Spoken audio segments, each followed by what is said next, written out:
Hi, it's Janine Bosper here, and welcome to the We Are Women podcast. I have the beautiful Sarah Dupree. And Sarah has come to us all the way from California. Well, it's not really that far when we're sitting on Zoom. We're all in at a different time zone.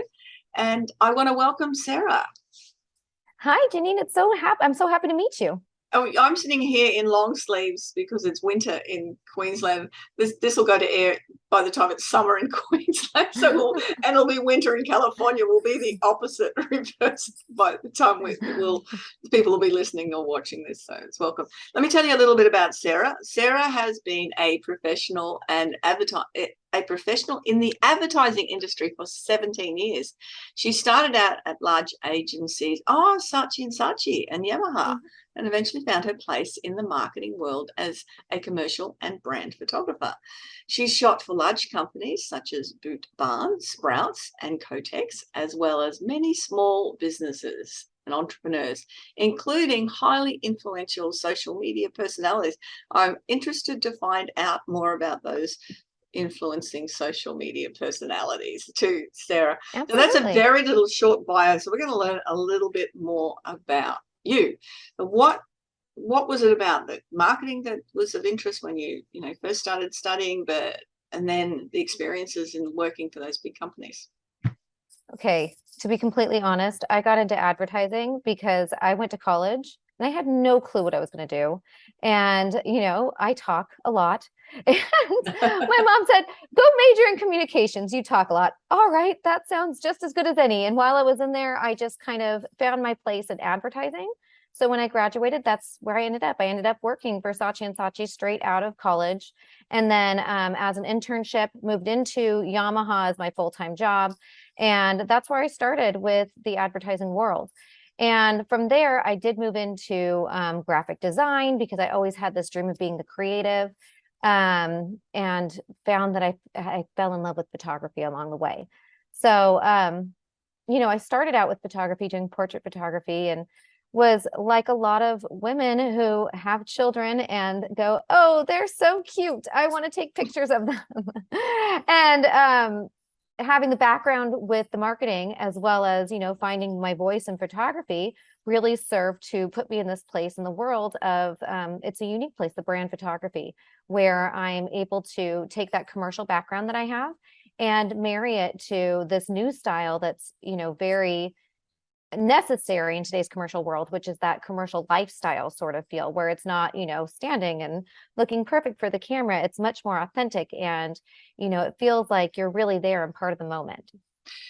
I'm starting to see a lot more of that because, in what ours crosses over a bit, except I don't do any of the photography things, but when we're going to be talking about planning, it's definitely a priority. But as I help people establish their personal brand authority through the way they deliver their message, the photograph that they have is exactly that, how they deliver the message. And I'm seeing so much of people now getting photographs that their personality is shining through, and not Mm-hmm. just that portrait photo that we expect from a business photo. Yeah, there's a big difference between a traditional headshot and a lifestyle commercial shot. Mm. Before I shoot anybody, I spend so much time talking with them about the things that you would expect, brand colors, brand style, so that we can really discuss, if we're going to go somewhere, we want to make sure that we're not just sticking this business professional out in a field because it's pretty. We're going to choose a location that really speaks to their brand and represents them and the message that they want to share and attracts the audience that they're trying to attract as well. So, but along the way too, I ask them things that they do not expect their photographer to ask them. Like, who is your target audience? Because as they're saying these things, it becomes important to know, because then we get ideas for pictures that they can then use to partner with their social media along the way. What are some of the goals of your target audience? What are some of the fears of your target audience? How do you have a unique perspective on those goals and fears? And learning all of that, we can then tell those stories with pictures.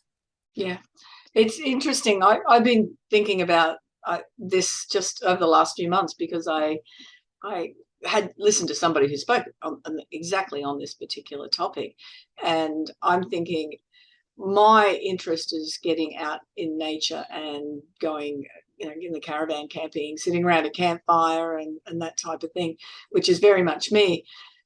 And it's an interesting sort of combo of this professional space that you want to be seen in and the campfire glass of wine type of space as well. Mm-hmm.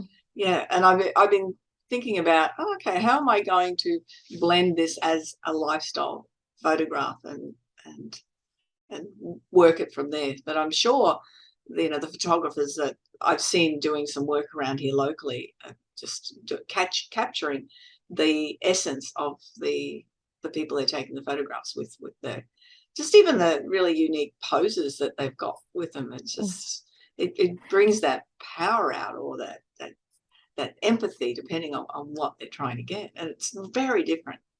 Yeah. Well, and I think that Australia too, I feel like you guys are a little ahead of us. Like, I can't say that for sure, but I do feel like you guys tend to be a little ahead of us as far as this realm goes. So I imagine that what you're seeing out there is amazing. And, for me, when I do these things, I do have clients that I have somebody that helps, get government contracts for his employees. And but he also is he does Tai Chi, and he wanted to marry the two things together in there. And he's like, but can I really do Tai Chi in this? Absolutely. Like, what are some of the things that they teach you in Tai Chi that are relevant to, what you're trying to teach your people about, growing their business and getting these contracts? There's balance, there's strength, there's all sorts of things that you can absolutely use a picture of yourself doing something that you're passionate about and tie it back to your business, because chances are they overlap in ways that are unexpected, and it really leads people to come in and want to read your content and see what it's all about. Yeah, that's interesting. While you were talking, I'm visualizing, because I love roller coasters and really fast rides and things like that. I can imagine, and because I talk about people building the confidence and having self-belief in what they do and being able to shine through that. That would be quite fun, Yes. wouldn't it? It probably wouldn't be the best look with the wind blown and the screaming face. Oh, actually, I don't scream. I smile. I have a smile this wide when I'm on something like that, because I just love it so much. No, but it would be a really fun video to share It and would talk be. about it, because you kind of get that same feeling, that same feeling of like fear, but excitement, like that I'm sure your clients are also feeling as well. So there's always something that overlaps with your passion. Yeah, I hadn't thought about that. It just popped into the head about the roller coasters, because that you do get that pit of the stomach feeling when you get on there, which is that excitement feeling. And Absolutely. that's what I talk about. Excitement and nervous feeling or fear feeling is so similar. It's just Mm-hmm. that pit in the stomach. So it's that step forward and let's take the roller coaster. Yeah, Yeah. that's interesting. I will put that in Yeah. memory banks and apply that somewhere, I am sure. The So working with those big companies, what Mhm. were sort of some major takeaways that you learned that you are able to apply what you do, but or maybe not, other things that would be of interest and value to the people listening? Well, the biggest They're big takeaway, companies. yeah, the biggest takeaway that I would say is that you can't operate as these people do as a smaller business. It doesn't work. Mm, So you have to keep in mind the way that they're marketing, how you as a small business can stay visible in the midst of what it is that they're doing. So something simple could be, in the United States, we have, I don't know if it's the same in Australia, but we do Black Friday, right before Christmas. And it's when everybody goes on sales. yeah. And okay, good. So Black Friday is huge, right? Like, it's the biggest marketing time for the entire year. And big businesses will typically start their marketing campaigns early November. But as a small business, you don't want to start your marketing at the same time that they're starting theirs. You have to jump on in, October, and Right. stay on top of people's minds before these big business start coming in and, monopolizing that space. Yeah, and it's not just that they do traditional advertising either now, it's because they just do all right across social media, which is Mhm. sort of the realm of the smaller business owner, because they can't afford traditional media. Yeah. Mm. And also, I mean, utilizing some of those skills that these bigger businesses are doing and finding ways that you as a small business owner can replicate that in a way that works for you. So these big businesses are out there, hiring large influencers, and they're paying them a lot of money to talk about their brands. As a small business, you can really utilize something like micro influencers who are still trying to build their following, but they have a really engaged following, and they're happy to do things for trade even, because they're still trying to establish themselves in this, in this marketplace. And if it's aligned with their, with their brand, they're usually happy to do it for a trade or do it for a really low cost as compared to some of these larger influencers. So that's a really interesting concept to think about that, because we would normally see that influencers are out of our reach, but there are people that are, trying to grow as influencers. But finding someone that resonates with you and resonates with your brand would be the important factor there, wouldn't it? absolutely, yes. Yeah. And you don't realize like the power of these micro influencers. If you get 10 influencers that are, 10,000 followers, maybe a little bit below, and you look at their engagement rate, it's so high. It's so much higher than somebody with 100,000 followers. And so for, a much smaller cost, you can get a far more engaged audience by utilizing several of these super micro influencers. Yeah. So with the micro influencers, do you just Google micro influencers? No. What I would do is I would start looking on social media and looking under, people who are interested in, like you said, making sure that they're aligned with the company's values, beliefs, and what it is that they're trying to portray. So let's say it's a company that is really into health and fitness. Then you would go and look for people who are posting things like, paleo diets or,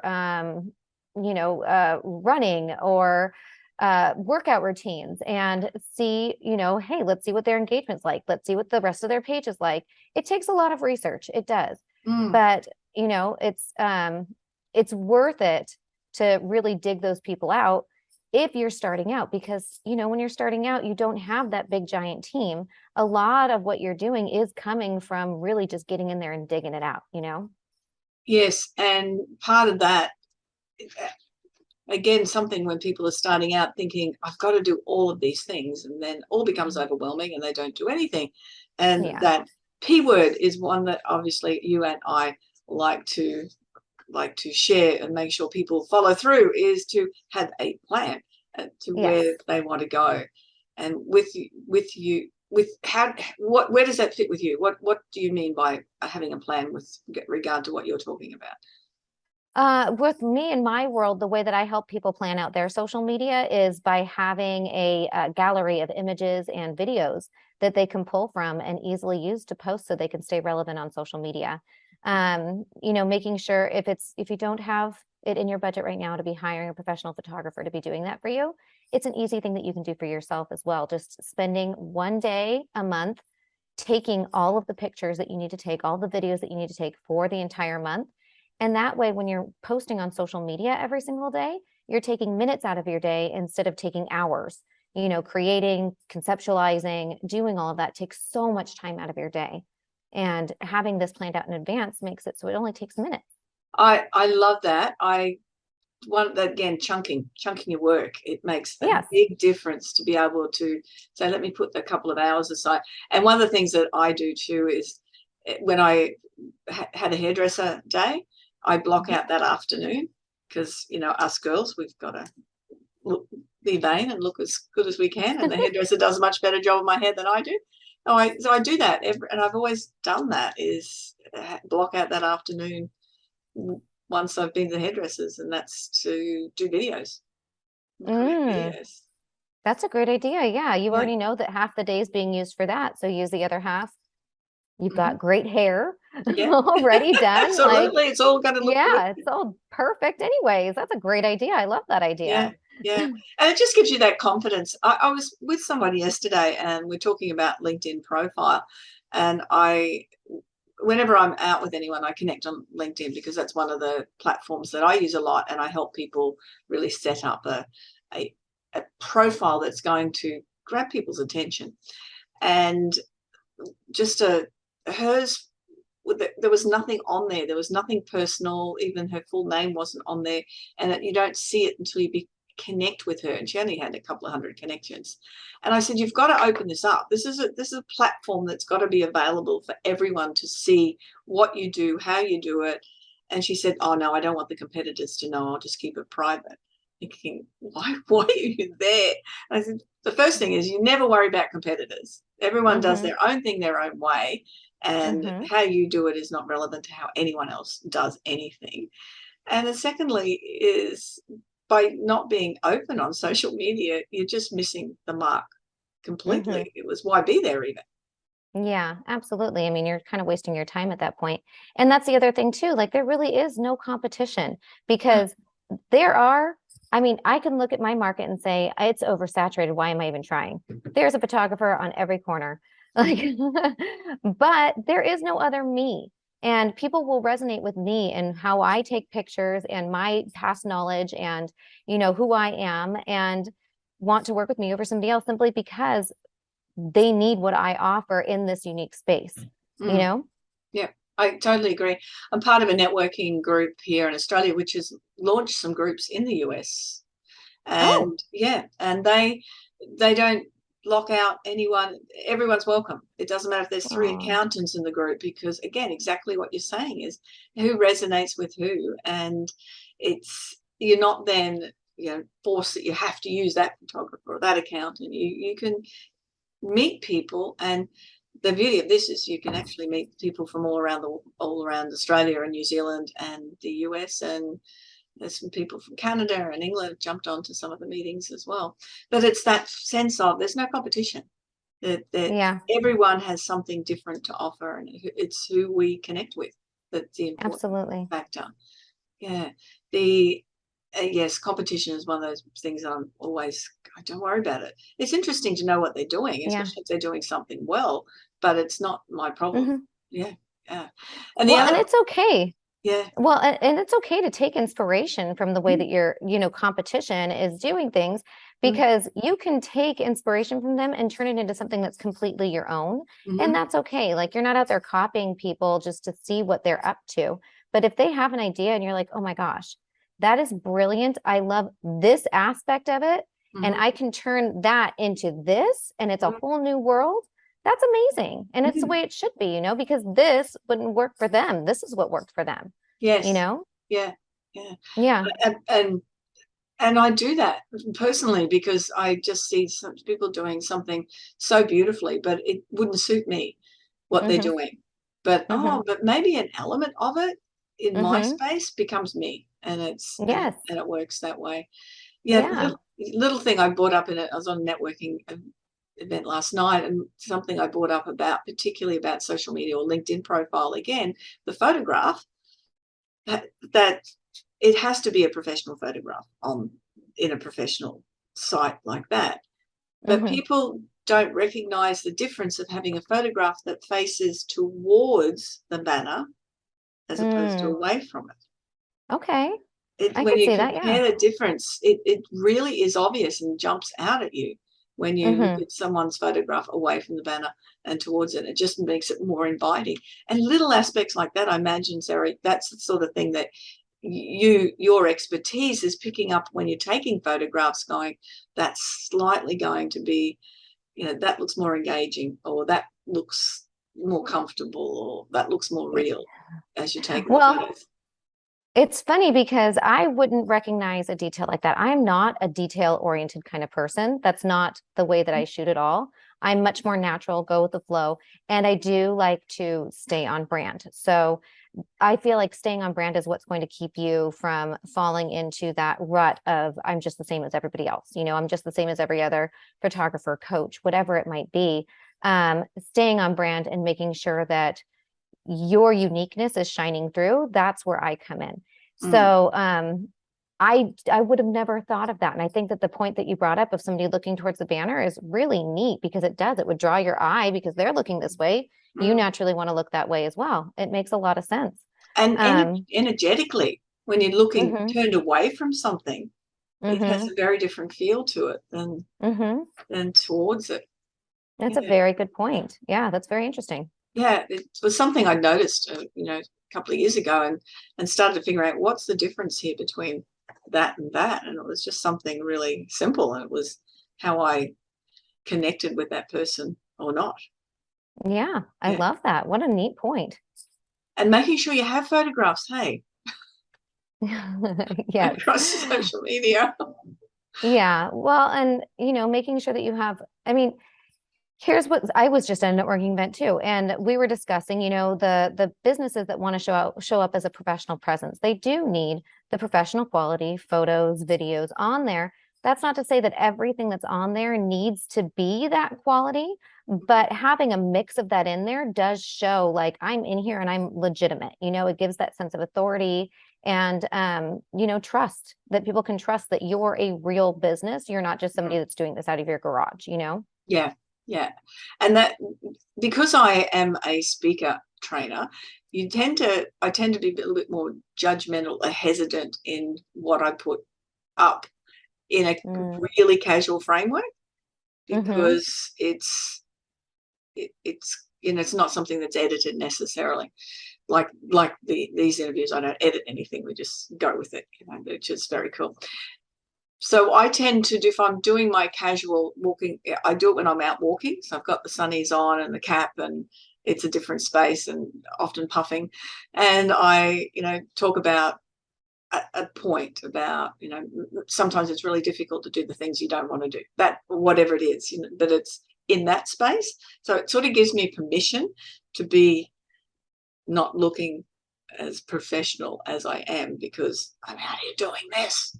Yeah, but I mean, people do like to see that really raw authenticness kind of mixed in there, that, behind the scenes, like they get to see something they don't normally get to see. They didn't see the fully finished, polished version of you. They got to see the real you, and they really got a chance to connect with that. But that's not to say that, you need to ignore the fact that you want to put yourself out there as a professional as well. Yeah, and that's where I think a lot of people don't do something. They just don't do it. They hate seeing themselves on video.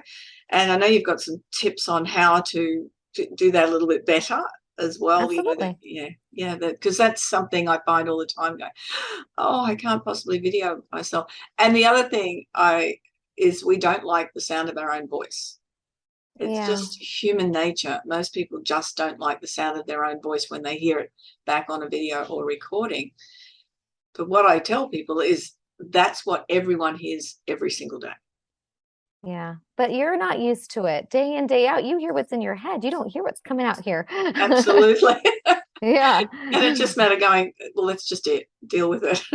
Yeah, absolutely. Yes. But if people are, nervous to show up on social media or, in video, a really big tip I would say is just make sure that you have good lighting. Good lighting changes everything.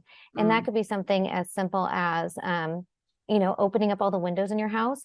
Do not, if you can avoid it, do not turn on your overhead lights, because the second you put on those overhead lights, you're going to get raccoon eyes. So you can start to see all the wrinkles, all the blemishes, everything on your skin that you're trying to hide. When you turn on those overhead lights, it amplifies that. So nice soft window light coming at you from the front, from the sides, as much as you can. And if you can't get that because you're in a dark room, you can invest in something as simple as a ring light, or any other sort of video light. But that makes a huge difference and will give you a huge boost in confidence to help you get on video.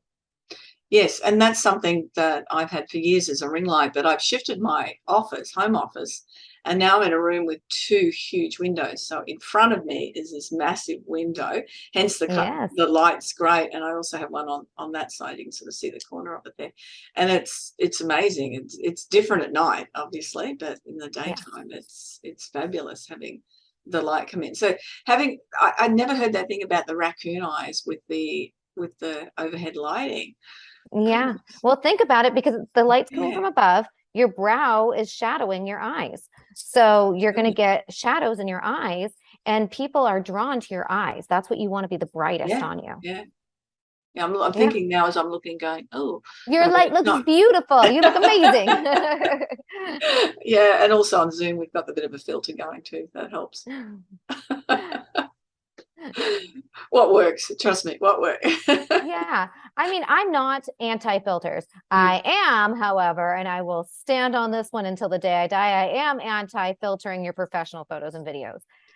If you want something changed in a photo, ask your photographer before you slap a filter on there. Like, hey, I'm feeling uncomfortable because I see some wrinkles in this.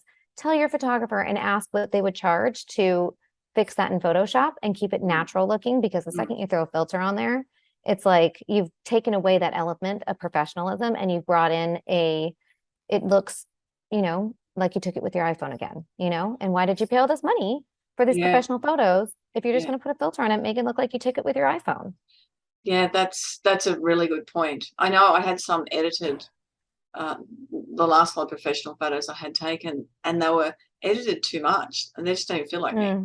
A couple of them, and others were great, but it was just some selection. I just went, that's not me. It obviously wasn't a great photo, so it was edited, and it just I don't use them at all Yeah. because Yeah. of that. Yeah. Yeah. Well, and as a photographer, you gotta really talk to your client, because there are some clients that do want to feel like themselves. They don't feel comfortable putting it out there because if somebody met me, this is not what I look like.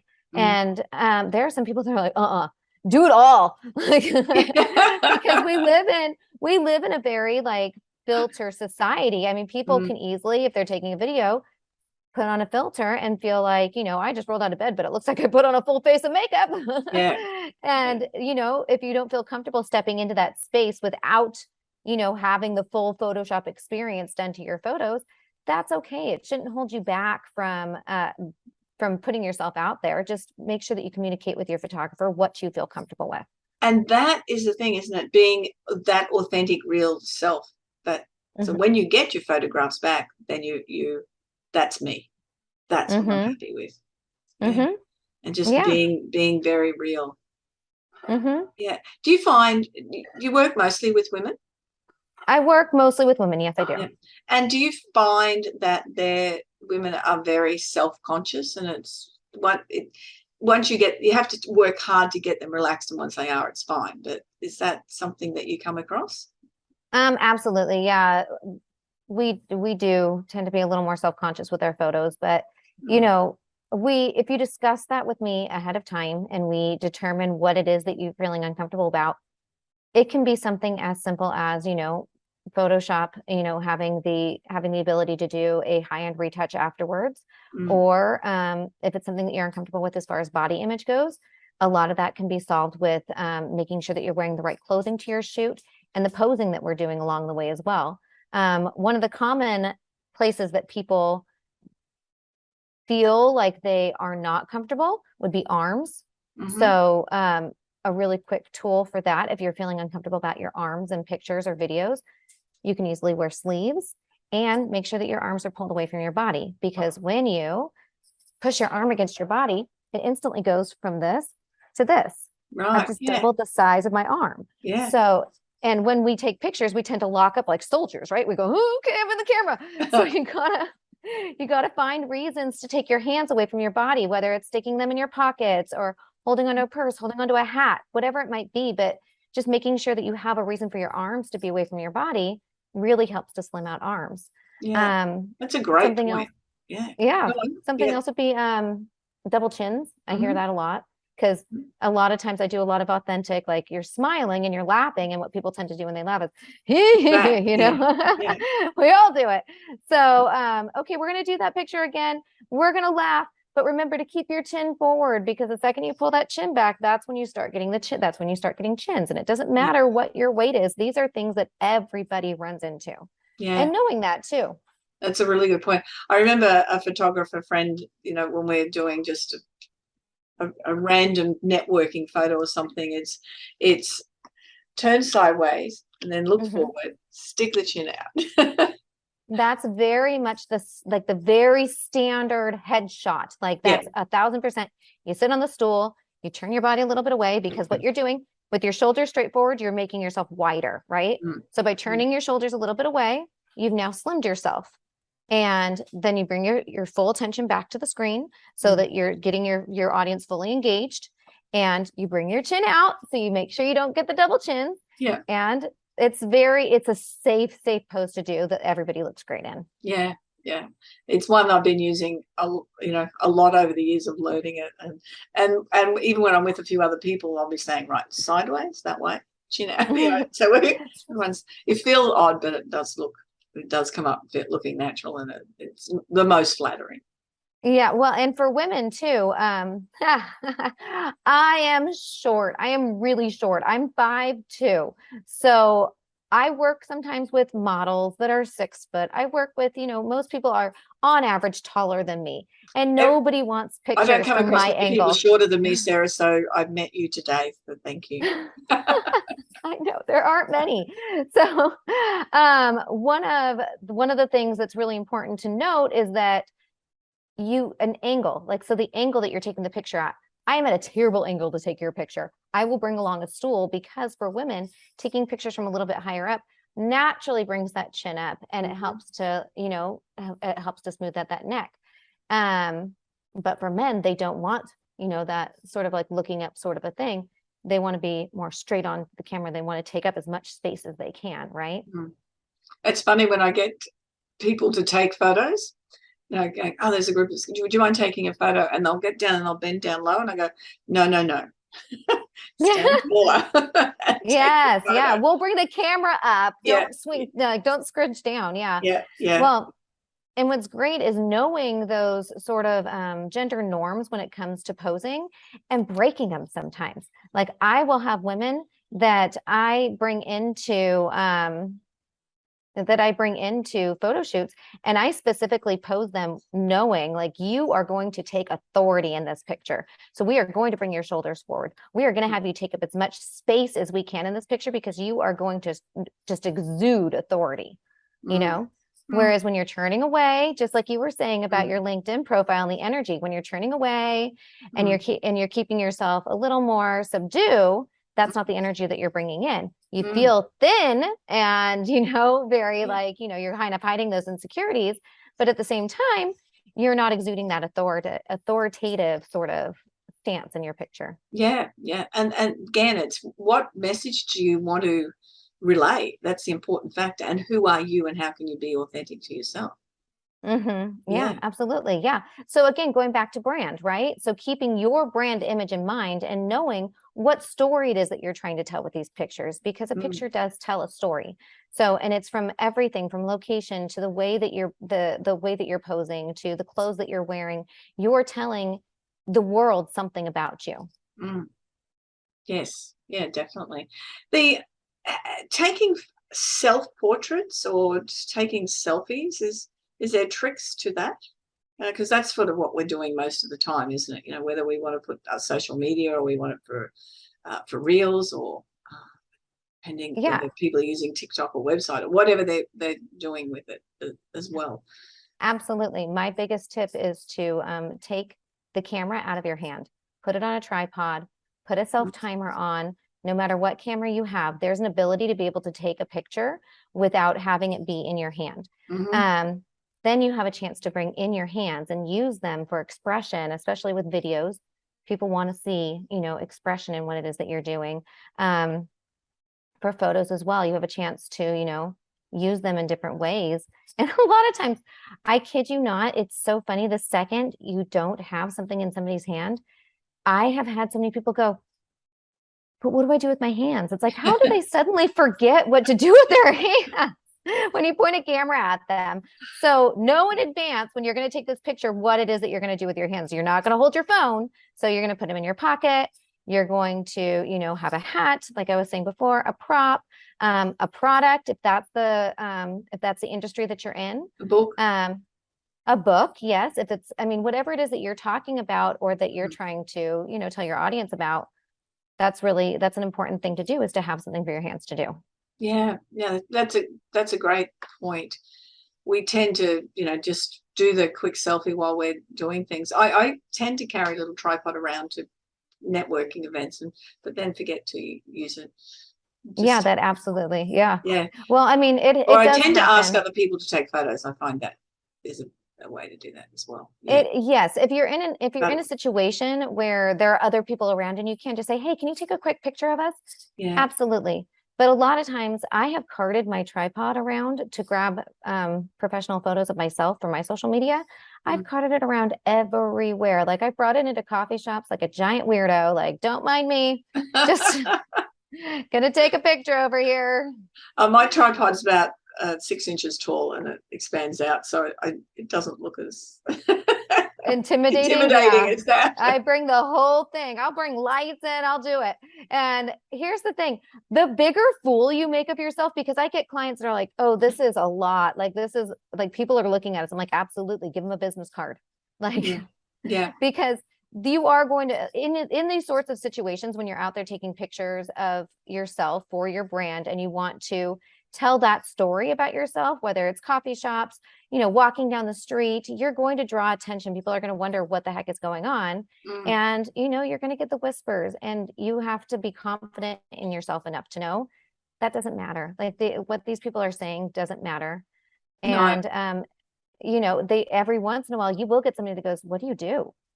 And you've just made a new client because you were brave enough to step out of that comfort zone and be there for your business. And I know, we use photography for our marketing, but that's a different way to do that, isn't it? But it's great. Yeah. Yeah. And that's the important part with the marketing, though, is we have to have photographs. And people want photographs of the person that they want to build connection with.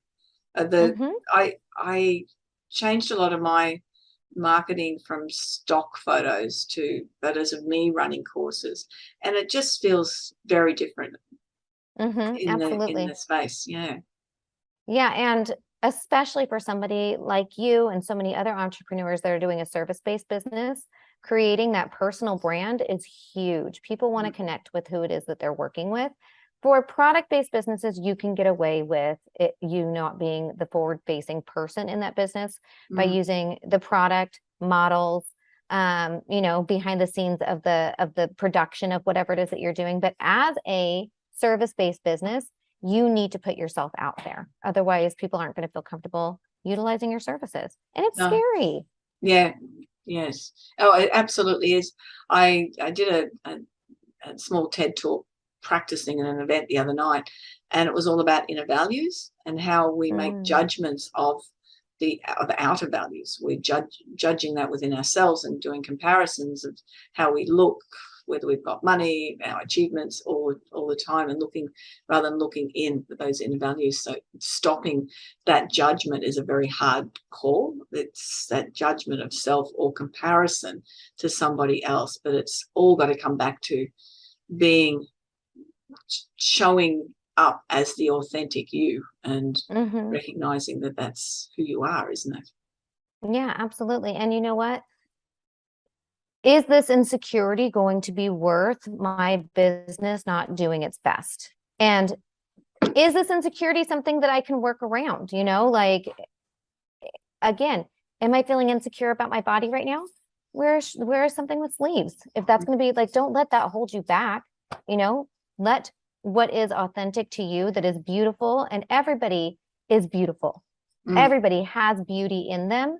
Letting the parts of you that you love shine, So it's not about, I don't want people to feel like if I'm telling them, put on sleeves, that I'm telling them to hide anything about themselves. I'm telling them do something so that you feel comfortable letting your true beauty shine. Yeah, and that's the thing, is letting that true beauty shine. A quick one is while we're doing all this, we're on social media a lot, and we tend to get stuck there a little bit, don't we? Yeah. Take a lot of time up in our day. It's not. And I know, I think I read one of your blogs that you had written something on screen time and how to avoid screen time. It's so hard. And it's funny. Again, I was just at a networking event, and there was a social media person there. And she said, I've shifted because of the impact of how social media has affected me mentally and how it affects other people who are social media marketers mentally. And I have now shifted my business into helping other social media managers know how to manage themselves mentally because of the impact that social media has on you mentally. It becomes an addiction.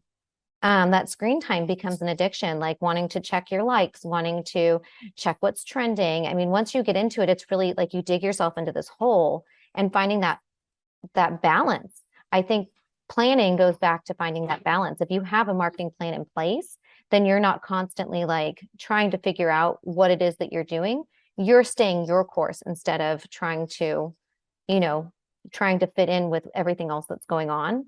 And I think that helps provide like a healthy boundary with social media. Yeah. And again, yes, as you said, planning and judgment and all of that. It is, we want to keep ourselves mentally as well as we possibly can. So if something's affecting you, then getting away from it and avoiding it. That was very clever of that social media person to recognize that and then move into somewhere where that skill is needed to help other people also. Yeah, absolutely. Because I mean, social media is here to stay as far as marketing goes, but creating those healthy boundaries around it with things like planning in advance, that's really important, you know? I know I use a scheduler for all the standard things across social media, and then the daily things are done as they happen. Yeah. Yeah. And that makes sense as long as you don't feel like, you're tied to it, where a lot of people, when they start utilizing social media for their marketing, they feel like they're really tied to it. And taking a solid look too at where it is that you're getting your leads from and what it is that you want your social media to do. Because are you on social media to get followers? Is that really going to benefit your business? If it is, I see very few industries where the number of followers truly affects your business. If you're an influencer, yes, absolutely. The number of followers is going to get you more money. But if you're a small business, having that social media presence is great because you're meeting people that are real potential clients out in the real world on things like, like I've met you today, like on this podcast, like meeting people face to face and having real conversations with them. And then they go and use your social media to kind of like, hey, I really like this person. Like, let's get to know them a little bit better. And using it for that, that's a real solid way to get leads, as opposed to putting yourself out there and just trying to gain followers because that's what you've been told you have to do to be successful, Yes. Yeah. I totally agree with that. 3 takeaways. We've running out of time here. The time always goes quickly, Sarah. Well, it's been a pleasure talking with you. So I just, I feel like that was, it did go by very quickly, but I would say the 3 takeaways that I would like to leave people with would be, staying on brand when you're planning out your social media and, planning out your social media in advance. And, let me think. Staying on brand, planning out your social media in advance, and planning your photographs as well. I love that way that you yes. said that about chunking and doing all the photographs at the same time. Yeah. Yes. Yeah. I would definitely say that's part of that planning in advance, and not letting insecurities, hold you back from, furthering your business. Yeah, because the faults we see within ourselves, nobody else sees anyway. No. We're our own worst enemies when it comes to that, for sure. Yeah, we're looking in the mirror for too long. Now, Yeah. you're obviously in the US, so if we've got a lot of Australian listeners, they can't necessarily use your photography skills, but for our listeners overseas, it's definitely something for people to pick up on. But I know you've got a lot of blogs and a lot of interest. What would you like people to do and connect with you? I've actually separated my personal brand with a business brand. And if people would like more tips on how to, market yourself better and how to take better photographs, I would love for you to check out dreamweavermedia.co on Instagram, Facebook, LinkedIn, all the major social media places. What was the name of that again, Sarah? So it was just quickly. Dreamweavermedia.co. Oh, okay. Yes. That's great. And I would love for everybody to come and check that out. And also, if you're a product-based business and you are interested in my services, I do offer shoots that you ship things to me. So just as something to put out there. Okay. If you would like to learn more about my product photography, definitely come check me out. Yeah. And if someone just wants to send you an email or something, they'll find your details. Is there a website for Dreamweaver? Dreamweavermedia.co. Yep. Dreamweavermedia.co. Okay. Yep, and they can contact me through there. I'm always happy to answer questions, because another great tip for social media is if one person has questions, there are several others out there that have it as well. So I'm always happy to answer questions, because you know what? It's content. I love it. I know I have Yeah. a spreadsheet when I go Googling for a question, or somebody else has asked me a question, it goes into a spreadsheet. So then it becomes a blog at a later date. Yeah. Yep, exactly. Yeah. Yeah, absolutely. I absolutely have loved our conversation. Your evening, afternoon, my morning. I was going to say this morning. It's been terrific, and there's just been so much great content in there that people, who are looking to feel a bit more comfortable. I'm sure you've helped people feel more comfortable in front of the camera, and also to get the most advantage out of their photographs and their media. Yeah. Absolutely. Well, thank you so much, Janine. It's been a pleasure. Thank you very much. And that's Sarah Dupree. I have Yes, pronounced it correctly, haven't I? you have. Yeah, wonderful. And that's another episode of the We Are Women podcast. I thank you for joining us here. And remember, if you have got any questions and you're not sure about things that you in your business, or you just want to organize a brainstorming session, go to janinevosper.com and book a time with me. I would love to have a chat.